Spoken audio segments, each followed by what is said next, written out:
Selamat pagi, jumpa lagi di Berita Padang bersama saya Afrin Meriana. Sejumlah berita aktual dan menarik akan kami sajikan untuk Anda. Berikut 3 berita utama pagi ini.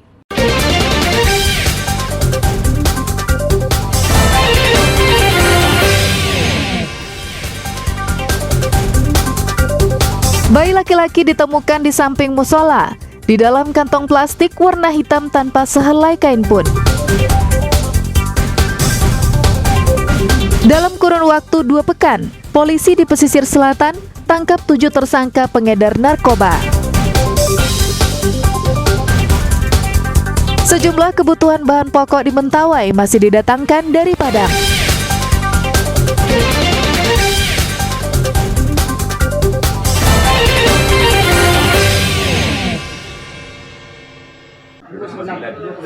Panjang mana nih?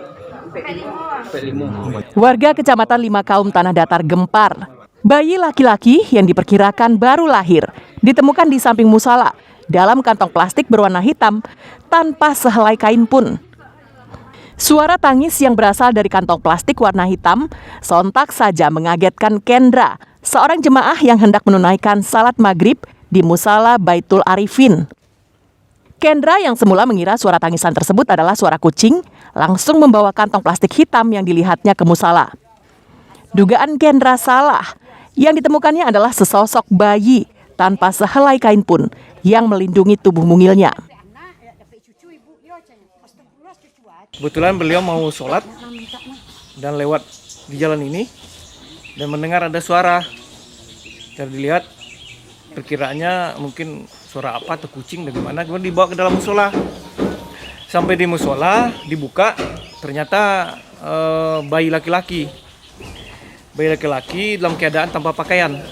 Kondisi bayi kita lihat sehat, ya, normal dan sehat. Bayi dibawa ke rumah bidan untuk mendapatkan perawatan, sedangkan Kendra dan warga melaporkannya ke Mapolsek Lima Kaum. Polisi yang mendatangi lokasi membawa bayi ke RSUD Hanafiah untuk diperiksa kesehatannya. Kondisi bayi pas di awal tuh masih ada darah sedikit darah, dan masih ada tetes darah di apa namanya itu di badan. Bekasnya tuh ada di sendal jemaah.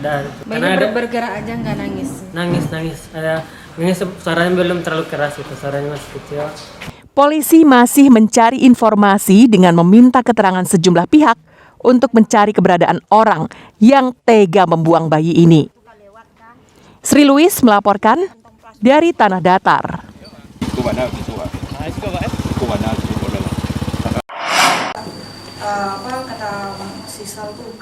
Sudah jatuh tertimpa tangga. Begitulah nasib Melisa Mokoginta, ibu yang berusia 32 tahun ini, berasal dari Kota Mobagu, Sulawesi Utara. Ia bersama bayinya telah 6 hari menumpang di rumah seorang polisi di Sungai Gringging, Kabupaten Padang Pariaman. Kisah duka Melisa berawal saat ia merantau ke Kota Batam bersama suaminya setelah menikah setahun lalu. Mereka dikaruniai seorang bayi perempuan yang kini berusia 3 minggu. Namun setelah melahirkan, terjadi percekcokan di antara mereka.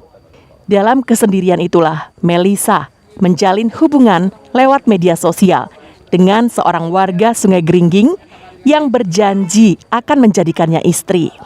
Namun janji itu tak ditepati karena ditolak keluarga calon suaminya. Akibatnya, nasib Melisa dan bayi mungilnya terkatung-katung. Ya, maka dari itu ini kan secara kemanusiaan kami pihak kepolisian Polres Pariaman insya Allah akan bentuk sepenuhnya untuk mengembalikan Ica pada orang tuanya. Nanti juga kontak orang tuanya nanti kita hubungi, kemudian bisa menunggu di bandara di Manado nanti. Selama nasibnya tak ada kejelasan, Kapolres Pariaman dan anggotanya memberikan perlindungan dan memfasilitasinya untuk kembali ke Manado, Sulawesi Utara.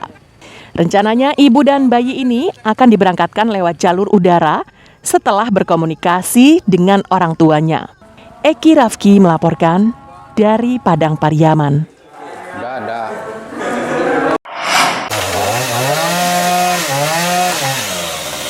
Pohon berukuran besar dengan diameter 70 cm dan panjang sekitar 20 meter. Selasa dini hari tumbang akibat hujan deras dan angin kencang yang melanda Padang. Peristiwa ini terjadi di daerah Sungai Taruang, Koto Tangah, pinggiran kota Padang. 2 rumah yang terletak berdekatan dengan pohon tumbang itu terkena imbasnya. Atap rumah di bagian samping berantakan. Sedangkan rumah lainnya, atapnya juga rusak karena tertindih ranting pohon. Beruntung, kejadian itu tak menimbulkan korban jiwa, meski pemiliknya berada di dalam rumah. Setengah 12 malam lah, Bang. Setengah 12 malam. Itu kondisi hujan atau bagaimana, Bang? Hujan sedang, Bang. Hujan sedang. Itu Abang waktu itu sama keluarga lagi ngapain? Lalu ya, Bang. Tim reaksi cepat BPBD harus bekerja ekstra keras membebaskan rumah dari tindihan pohon. Kondisi ini diperparah dengan area yang sempit, sehingga petugas tak bisa bekerja secara leluasa. Untuk memudahkan, maka pohon itu dipotong menjadi bagian-bagian kecil. Tapi tindakan seperti ini berdampak pada waktu kerja yang lama. Apalagi tim reaksi cepat ini hanya dibekali 1 buah gergaji mesin. Pohon yang tumbang adalah pohon jengkol dengan dahan yang rindang serta berada dalam kondisi lapuk. Logis pohon tumbang dari info pemilik rumah diakibatkan hujan dan badai semalam. Pada semalam. Ya. Itu Untuk jenis pohon sendiri jengkol. pohon jengkol. Diameter atau panjangnya? Untuk diameter sendiri 70, panjang 20. Data dari BMKG di Bandara Internasional Minangkabau, dalam minggu ini Kota Padang akan dilanda hujan deras dan angin kencang. Kondisi ini berpotensi menumbangkan pohon besar. Pasalnya, sebagian besar pohon di Padang telah tua dan lapuk. Alfi melaporkan dari Padang.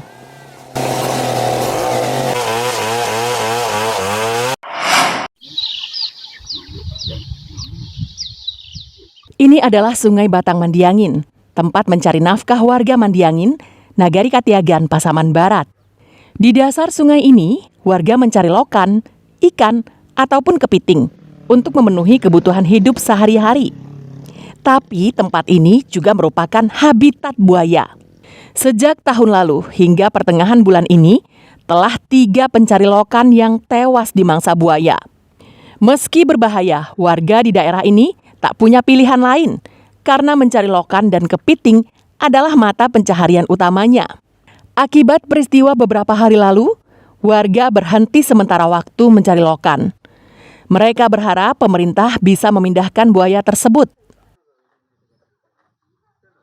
Allah, mana beralih ya? Sudah berapa lama, Bang? Sekitar 3 bulan lah. 3 bulan. Kenapa beralih, Bang? Iya, tak duit Bang di buaya. Sudah berapa lama sebelumnya Bang mencari lokan, Bang? 2 tahun lah. 2 tahun. Iya, kok berapa Bang itu dari pindahan deh Bang. Sebab usaha di Mandiangin gue Bang banyak yang di dalam aja Bang mencari lokan di buaya. Alu lagi sawawan. Nana kancak mana supaya ndak aman awak busao. Ya ibarat waktu dah lama kau. Kau patut dipindah ancak mana. Nah itulah. Itulah usaha awak ciko. Tulang awak lama. Mungkin orang pasien ndak taluk le melo puke. Oh, kami mau mencilokan. Cuman dek menangan kejadian mereka. Jadi tentu kami takut. Tahalang mencari. Jadi kami nanda kami apa kau diasa ya. Berapa nih diasa buayu. Dipindahkan. Menanggapi keinginan warga, pemerintahan Nagari menyiapkan lokasi baru untuk penangkaran buaya. Namun hal itu sulit dilaksanakan karena keterbatasan anggaran. Kalau rencana-rencana dari Dinas Kehutanan dan Pemda Pasaman Barat akan mengadakan ekosistem esensial, namun sampai saat ini kegiatan ini belum jalan. Memang rencananya diadakan penangkaran buaya yang mungkin lokasi nanti akan ditentukan oleh pihak terkait, baik itu Pemda dengan Dinas Kehutanan. Warga menuntut pemerintah Kabupaten Pasaman Barat bisa memindahkan buaya tersebut agar mereka aman dan nyaman mencari nafkah. Safatul Ulum melaporkan dari Pasaman Barat.